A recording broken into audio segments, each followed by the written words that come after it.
Thank you, City Manager Mitchell and Madam Chair and members of council. Good afternoon. We had presented this CFO update to Audit Committee on June the 18th, and I think we had a pretty good discussion at that Audit Committee meeting, and it was decided and recommended that we then present this to Council just for information. So just a reminder, we do 3 of these a year. This is the first triannual CFO report, which takes us through to the end of April 30th. There will be a more comprehensive one at the end of the year, but this certainly will give a sense as to where we are through April 30th. So going back in time a little bit, the intent of the CFO report was to provide a financial perspective to our stakeholders, which includes council, which includes the residents of this community, as well as the employees of this organization. It's really intended to highlight the financial performance of the City of Medicine Hat and tell what I call the financial story. So you will see as we go through this that we have some bright spots and we have some headwinds and challenges that we are currently dealing with. So the agenda, the way we've laid it out, has 3 components. One is what is the current environment that we're in the midst of? Number 2, what is the financial performance to the end of April? And then number 3 is other items of interest that somehow have a financial tie or financial component. So let's go to the first area, current environment. This item has come up a few meetings, and it's still a timely topic for most of us, and that's inflation. And I call it inflation as increasing cost, or the environment of increasing costs.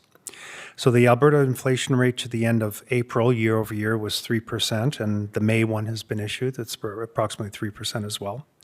So inflation, the rise of costs of goods and services, continues to increase higher than the Bank of Canada target zone of approximately 2%. And inflation impacts all of us, including the City of Medicine Hat. So the Bank of Canada, as part of their role through monetary policy, is utilizing their key interest rate as a mechanism or as a means to trying to influence inflation and try to dampen it. So the Bank of Canada just recently, I think it was just a day or before our meeting, or the day of, June the 18th, was actually the first G7 country to start reducing their key interest rates, and they did that by 25 basis points, or 0.25%. So that took the key interest rate down to 4.75%. We're expecting other countries to follow suit. And why is there such a focus on inflation? Because everything that we do, from purchasing goods and services to wage negotiations to interest loans and interest payments, are all impacted by key interest rates and inflation.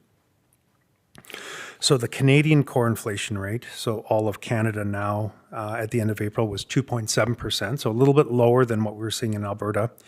And in May, so a month after this report was completed, rose to 2.9. So still increasing, still within the target zone of 1 to 3%, but still a ways off to 2%. We expect, from what we're hearing from the analysts and the big banks, is that Canada will continue to see interest rate reductions later this year in 2024. And as a matter of fact, for those of you that are interested, tomorrow will be an inflation announcement for Canada, and then the Bank of Canada will meet later in the month, and we may expect another rate reduction.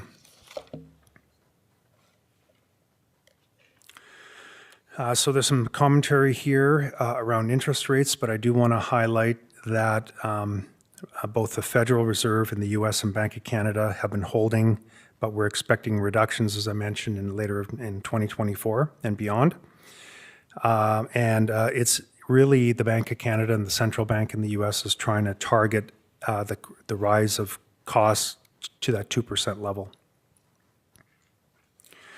The one benefit of the rate reduction is that our fixed income or our bonds, the way they're priced, will actually benefit from a reduced interest rate. So that is a absolute benefit of having a diversified portfolio. Another topic with our current environment is our current infrastructure funding program with the province of Alberta. So for 2024 and 2025, that infrastructure funding amount has been confirmed by Municipal Affairs. That major funding program is called the Local Government Fiscal Framework. That's a new program, and it replaces our former program called the MSI, or the Municipal Sustainability Initiative. Important to note that after all the dust settles with this new program, is that our annual allocation will be 21% less than what we experienced with the MSI program. So from approximately $11.1 million over a 10-year average down to 8.8.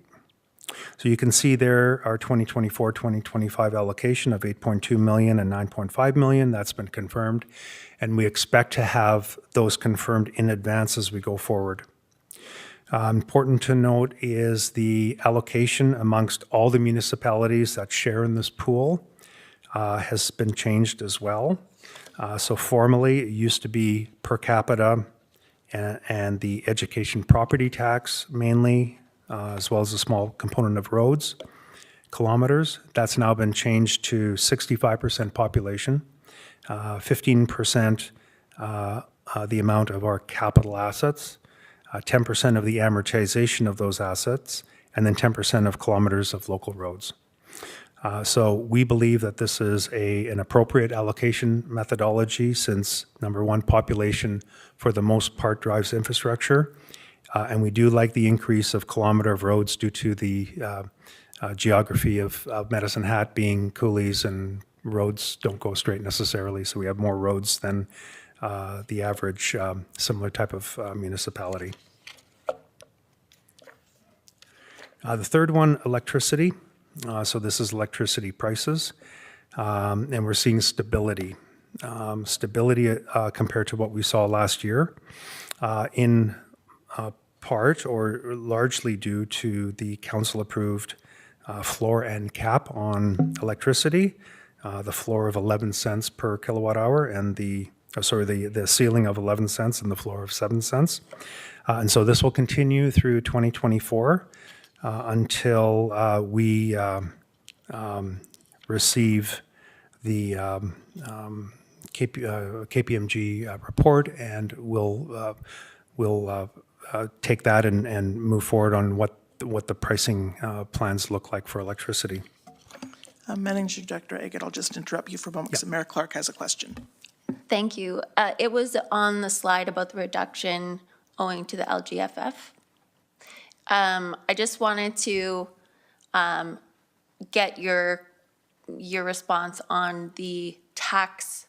What does the difference between 11.1 million and 8.8 million mean in terms of property taxes? Thank you. Good question.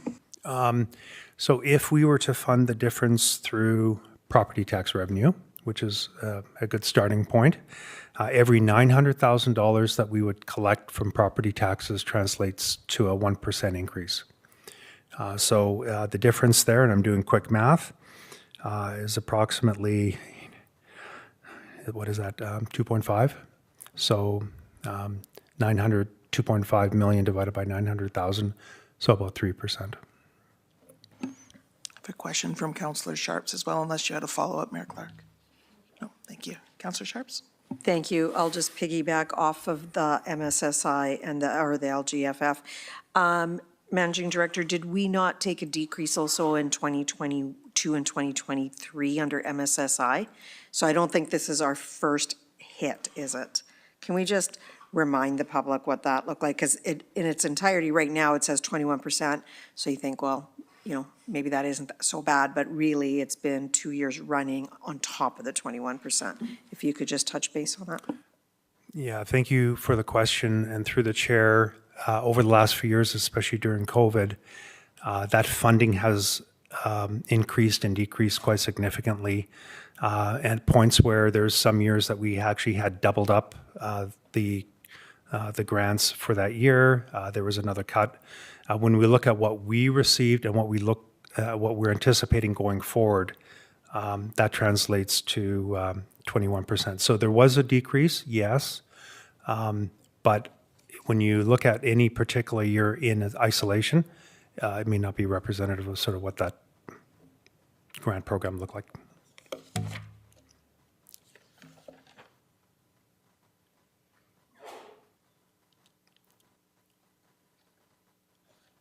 Okay, I might need some assistance in advancing the slides. There we go. Okay, I'm going to move to the next area called financial performance. This first area is outlining the major financial positions compared to last year in December. So we have 4 main buckets in our financial statements in our balance sheet. The first one is our investment portfolio.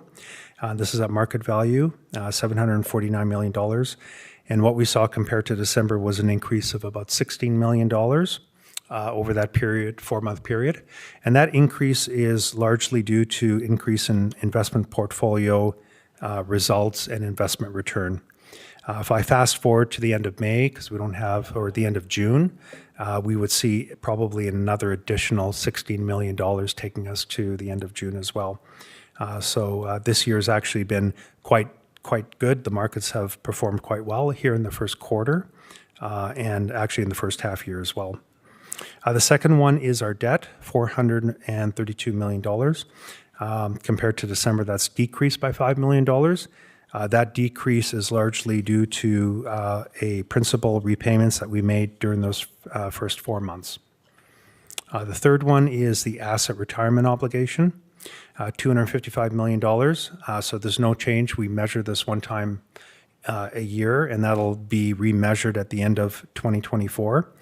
The asset retirement obligation is intended to represent what is the obligation that we have for our oil and gas well abandonments and reclamation, landfill abandonment and reclamation, asbestos in buildings and so forth. So the accounting rule that they designed is intended to capture all of that. What's missing from this is items that may not be captured. If there's any requirements coming out of the energy regulations regarding abandonments or reclamation of our power plant, if there's plans on abandoning buildings that we haven't in the future, those aren't captured in this liability that we're required to state on our balance sheet. So just keep in mind there's some things that aren't recorded on here. The fourth category is our net capital assets. So this is basically all the infrastructure that we have, whether it's buildings, whether it's fleets, everything below the ground, everything above the ground, everything on the ground, roads, trails, and so forth. So it's $1.4 billion. The actual historical cost is around $3 billion.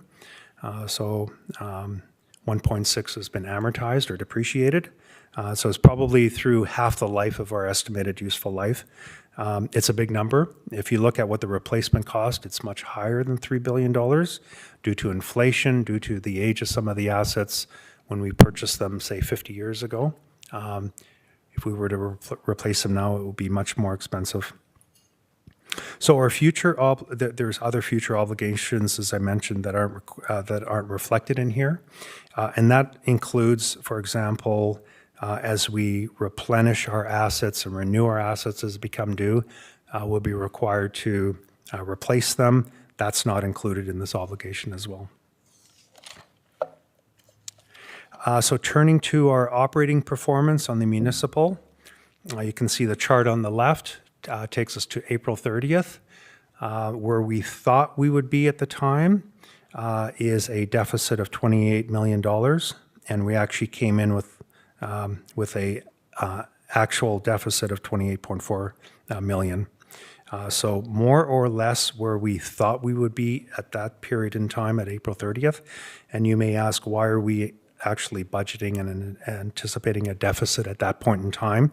It's partly due to the timing of expenditures, due to construction season, and as well, a large portion would be our property taxes aren't due until June 28th or 29th, the last business day of the year. If I look forward to December, our deficit is 10.6 million. This requires an explanation. Our investment earnings now include, we're required only to include the realized portion of the investment earnings. There's actually a further $9.3 million of unrealized gains. Unrealized gains would be gains that shows on the market value, but we haven't necessarily sold them or crystallized the gains. Nevertheless, we measure them at fair market value, and we record that on a separate sheet. So we'll always see this, and you'll continue to see this explanation here about the difference between realized investment gains and unrealized investment gains. There's three other areas where we saw lower revenues or higher expenses based on, number one, lower fine revenue due to visible photo radar vehicles. So as you've driven around the city, you've probably seen them. Photo radar vehicles, which are actually quite visible. Second one is lower revenue due to the Big Marble Go Center due to the shutdown over the summer. And then the third one is understated temporary staff requirements, OT costs for emergency services. So we do prepare management reports on a regular basis, and we're actually in a initiative currently that we've begun is to look at our management reports and see how we can improve them and how we can make them more efficient for management and for operations. Turning over to operating performance for utilities and energy, we've included here the rate-based utilities, and you can see the rate-based utilities are essentially on budget for the period to April and then forecasted out to December. We're talking about operating income, so very little variance from what we expected would happen. The large variance is in the energy production area. So for the end of April, there's a $14.1 million unfavorable variance from operating profit. And to the end of the year, we're forecasting that to be $24.1 million unfavorable. Why is it unfavorable? We're seeing lower pool prices in a highly competitive marketplace than what we had initially budgeted. And then the second one is lower gas commodity pricing in a market that's oversupplied. It's important to note that this variance of about $24 million means there's a shortfall in what we had planned to account for as a distributable cash flow or dividend to our reserves. So that'll be updated here as we go through the summer and in fall. But that's our best estimate currently as to what we're going to be seeing. Capital projects. So if you look at all the open capital projects, and keep in mind these do straddle the year and sometimes many years, we have just over $700 million of capital that's been approved that are still open and that we're working on. To date of those projects, we've spent and committed through purchase orders and contracts $328 million. So there's approximately $378 yet to be spent on those capital projects. And if you run those numbers, we're essentially on budget. So there's an expected favorable variance of $1 million. So capital projects are currently tracking budgets as council has approved. On the investment management side, our investment portfolio as market value, $749 million. To May, that's increased by about $16 million. So the performance to date to April is a return to date of 3.91. That's above our benchmark, which is an important number. So we always compare ourselves to benchmark and what others are doing and what the market is doing. So what this says is the investment managers are actually doing work to beat the market. If you take that out to the end of June, the end of May, I should say. I said June previously, end of May. That return is 5.99%, and our benchmark compared to that is 4.83%. So I'm quite pleased with those numbers. So our investment strategy continues to leverage top-tier investment managers. We have a well-diversified portfolio, and that's by asset class and by geography. And we are taking the long-term approach with respect to volatility, which means we don't time the market. And so we're in it on the investment for the long term and focus on quality investments. We do also have a strategic asset allocation study. That's a follow-up to the one that we did a few years ago. That will be completed in 2024, and that'll help us nudge us towards a more refined strategic asset allocation for this investment portfolio. I would say this is our, to get the asset allocation correct is our advantage, our competitive advantage with respect to this portfolio.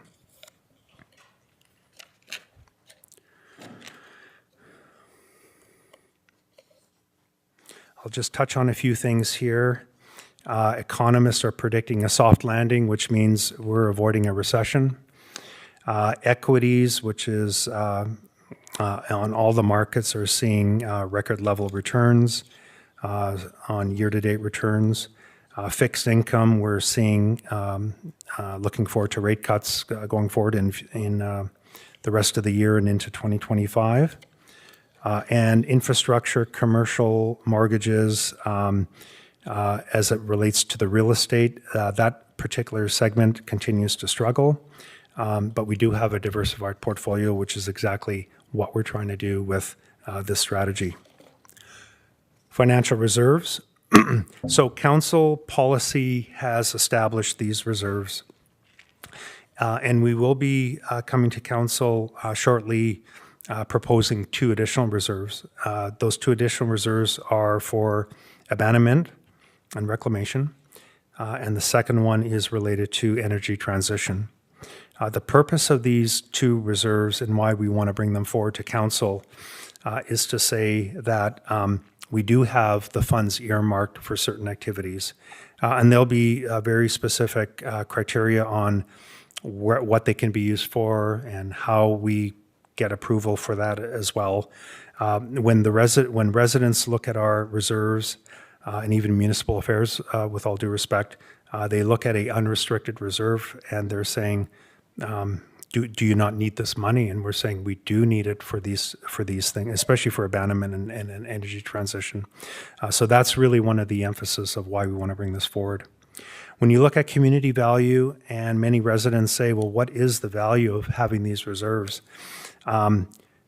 Of course, our reserves are used to pay our day-to-day bills and our obligations. We do have future replacement of our assets and infrastructure. All of our assets need to be replaced at some time, and that includes abandonments. Cover operating shortfalls for unexpected events, like a heat wave or a rainfall or a windstorm. Holding other levels of government grants and donations. So we do receive grants from other levels of government that we hold as in a separate account until they're spent, and that's part of these reserves as well. And then energy transition and future growth opportunities. So financial reserves contribute to our sustainability as a city, that we ensure fiscal capacity and flexibility. Debt management.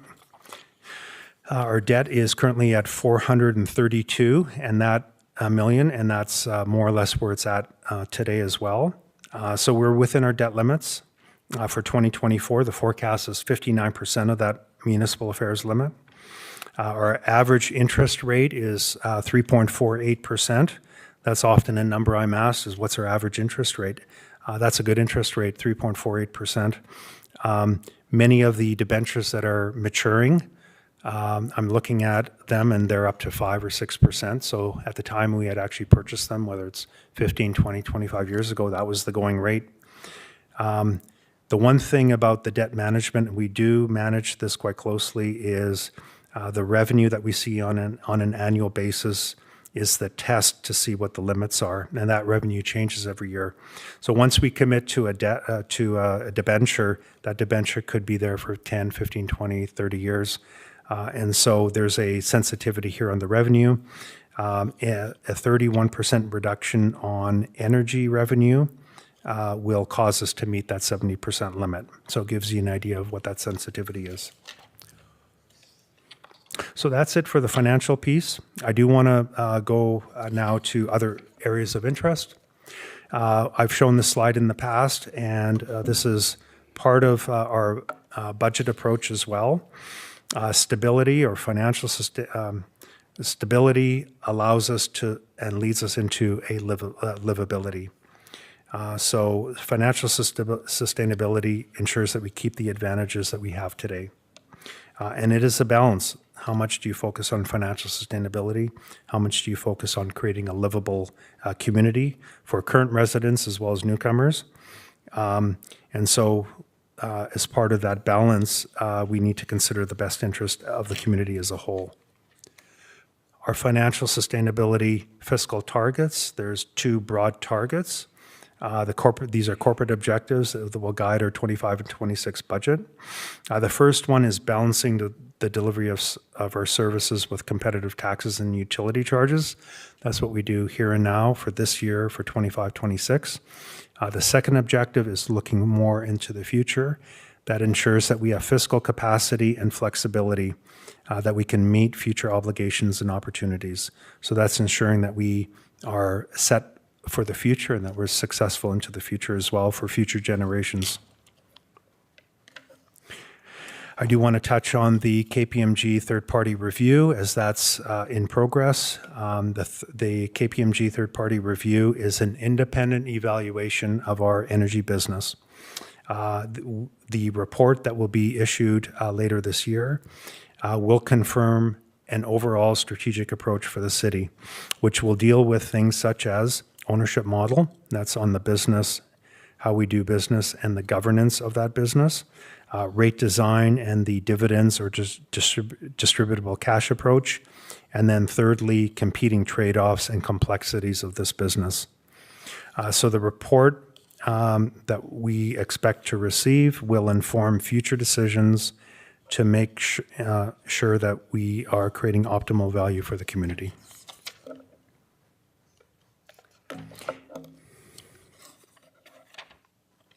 And lastly is the 2024 community survey. And that community survey was made on May the 6th to the 26th. So you may have received a call. You may have actually submitted a survey through one of our portals. So we will be receiving a final report, and that'll be presented to council later this summer, most likely in September timeframe. So a little bit about the survey. You're all familiar with Ipsos. Ipsos is a survey across Canada, across the United States. And the surveys they do are considered representative of Medicine Hat residents. So it is reliable data, and sometimes we need reliable data here to sift through the noise sometimes is what is real, what is not real. So the results are then benchmarked against what we did 2 years ago, but also other municipalities that have participated in similar type of questions. So as I mentioned, the first survey was conducted in 2022, and this 2024 report again will be presented to council later this summer. That survey will support administration in making decisions into the future. And Madam Chair, that's it for my presentation. Thank you very much, Managing Director Egert. Are there any questions? Mayor Clark. Thank you. Could I have a bit more explanation on the deficit? Is that what was referred to as the municipal budget gap in, okay. So that was projected to be 6.3 million in your November 2023 report. I understand that you mentioned some things that got in the way of that. It seems substantially higher than that now, a 10 something. And then you mentioned that our unrealized gains are about 9 million. Is that a factor that you included in the previous budget update? So thank you for the question through the chair. The budget gap, this already assumes the budget gap is being funded through reserves, so this is above and beyond that. The realized, unrealized is a brand new standard that we're now have rolled out for starting January the 1st, 2024. So this is new for us. And we're going to see that explanation going forward. Previously, it was not market value and realized, unrealized. It was essentially realized. So all municipalities will be adopting this new standard through financial instruments, is what it's called. Many other not-for-profits or public sector, like the colleges and universities, have already implemented this many years ago. So when I say there's a deficit of approximately 10 million, but we have unrealized gains of 9 million, our initial budget assumed it was both realized and unrealized. The accounting standard says we're only able to recognize on our statement the realized, not the unrealized. So we still have made that gain. It's just not realized. We haven't cashed in. We haven't crystallized it. We haven't sold it. If I may ask a follow-up through the chair, if we were calculating it based on how it was calculated in 2023, what would be our deficit? So you would add that unrealized portion So like 1 million? back. Yeah. So that's substantially lower than the 6.3 million. So through the chair, the 6.3 is still there. That's a challenge that we have that we want to eliminate through 2026. In addition to that, it's another $1 million that we're seeing here to the end of April. Okay, thank you. Any other questions or comments? Councillor Dumanowski. Through the chair, thank you, Managing Director. Good report, interesting, lots of information to digest. Small one, I guess, to start. There was a comment around, I can't remember which slide, around the photo radar revenue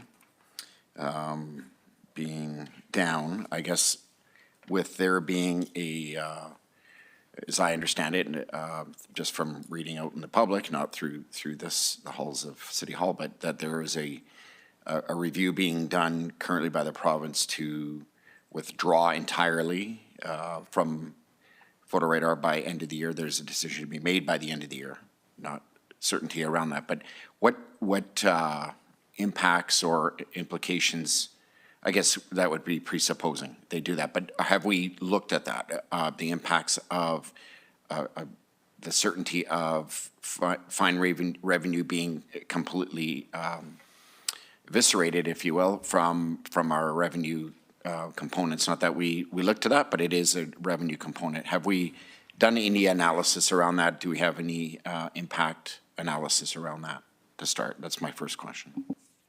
So through the chair, we have seen a reduction over the last few years based on, I'll say, incremental rules that the province has implemented in terms of where you can set up photo radar and so forth. So we have, in general, seen a reduction over the last few years in what our annual revenue is. The revenue forecast here for 25 and 26, or even 24, is with feedback or data from the police service. In terms of if all photo radar would go away, I don't have the exact number, but it would be probably in $1.5 to $2 million of photo radar revenue. That would be, we'd have to look at other funding sources for the municipal service.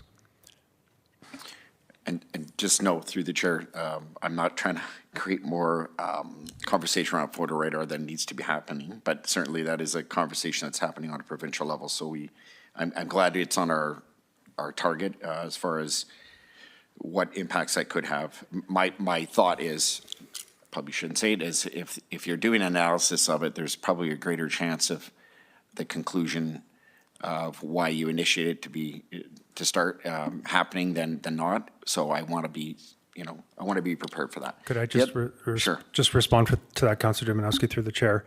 And there's various purposes for photo radar, safety being one of those reasons as well. We do look at those budgets every year and incorporate what we're seeing is really I'll call it the constraints by the province, as well as feedback from Medicine Police Service. So that is looked at on an ongoing basis. And so it's not like it would disappear all at the same time. I think we would have advance notice, significant advance notice to be able to react to that. Yeah, just before I was getting to my next question, your rebuttal caused me to think about another comment around that. I mean, when we look at what used to be called MSI, now the local, fill in the acronym for me. Yeah, LGFF, the Local Government Fiscal Framework. Thank you. Why couldn't they have just left it as MSI? I was used to that. But I mean, we're seeing a reduction there, and this in essence could deliver the same kind of impact to us. So yet again, if we fold that into the totality, I know it's a different pocket, but it is another form of incremental download. So my next question is around the slide, page 48. I don't know what slide it is. Slide 11 on the report around the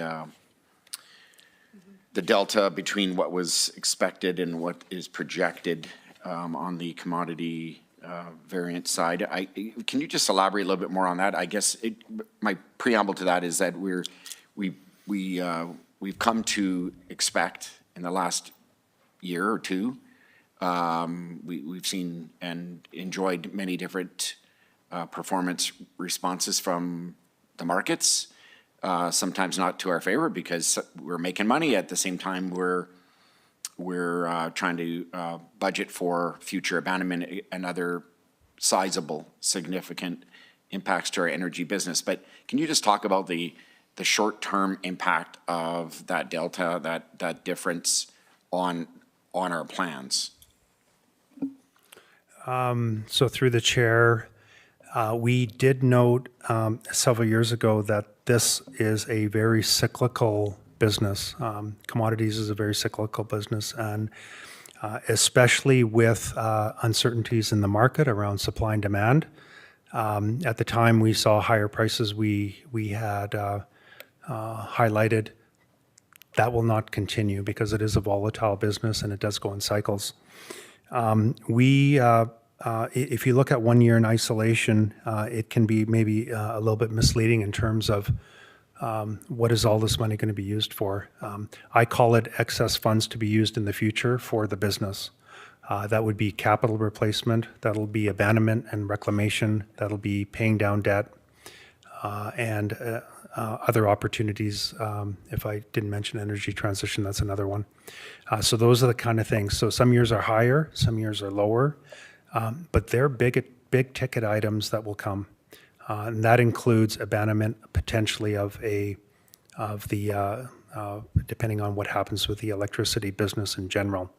So what impact would it have for this particular year? If this continues, that'd be $24 million less that we would take to the reserves that we anticipated. What would that do to our long-term plans? Certainly, we'd have to be wise, as we always are, in terms of how we use those funds, when things need to be replaced, and apply, a risk matrix in terms of what is the risk, what is the impact. So I'm not saying that number needs to be as high as possible. The impact is we're seeing less than what we thought we would. If I could, through the chair, one last one is page 52 or slide 15. Obviously, the financial reserves picture, when we see that, and it's been said many times before, and you done it well again today to suggest that even though we see this totality of reserves of $749 million, there are many established financial reserves for very specific purposes, and it's that narrative that we're always trying to not combat, but clarify. Part of which, when I look at this, and I know there's more work to be done on that and more detailed work specifically to that, especially if we're getting other levels of government or other partners who look to some of these reserves and see that we're quote unquote flushing cash. It doesn't necessarily tell the true story, and which can put us to some extent at a disadvantage when we're trying to tell those stories or make our pitch for other source of revenue or grants. Can you just refer to the operating reserve, 34 million? I see there two simple bullet points of covering operating shortfalls, unexpected events. That one to me, if I'm looking at this, and I am, but if I'm Joe citizen looking at it, I'm going, you have a sizable reserve that is dedicated, but really is quite flexible from the standpoint of how it's being qualified here. Can you just explain the necessity to have that size of a reserve, or why we have that size of reserve, and where maybe an example of where we have necessity to have that, so that the public can understand that, because otherwise they just see operating reserve 34 million and it looks like a fund that could be easily accessed, if you know where I'm going. A great question through the chair.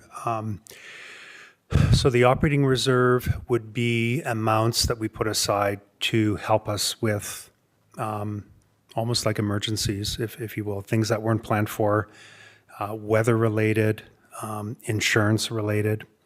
So just on the insurance, for example, we, through our insurance review, had done a review on what our retention rates are or our deductibles are.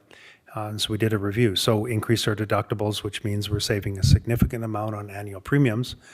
But when we do have an incident, we need to pay that deductible. So this is intended to cover part of that. Also, when you look at investments and how volatile they can be year over year, and you can look at the last few years to say this year has been great and last year has been great, but the year before wasn't great. So they do go in cycles as well. And that's intended to cover some of those. It's more of a smoothening for those kind of things. So weather related is a good example, insurance and investment smoothening. I will say it's best practice when you look at other municipalities is to have a operating or a tax stabilization reserve. So some other people call it. Our target is 10 to 30% of our annual cash municipal expenditures, which is about $130 million. And when you look across Canada and the U.S., like I said, the advice and the best practice is to have one of these operating reserves set aside. Thank you. I don't see any other questions or comments, so thank you very much. Okay, thank you for your questions.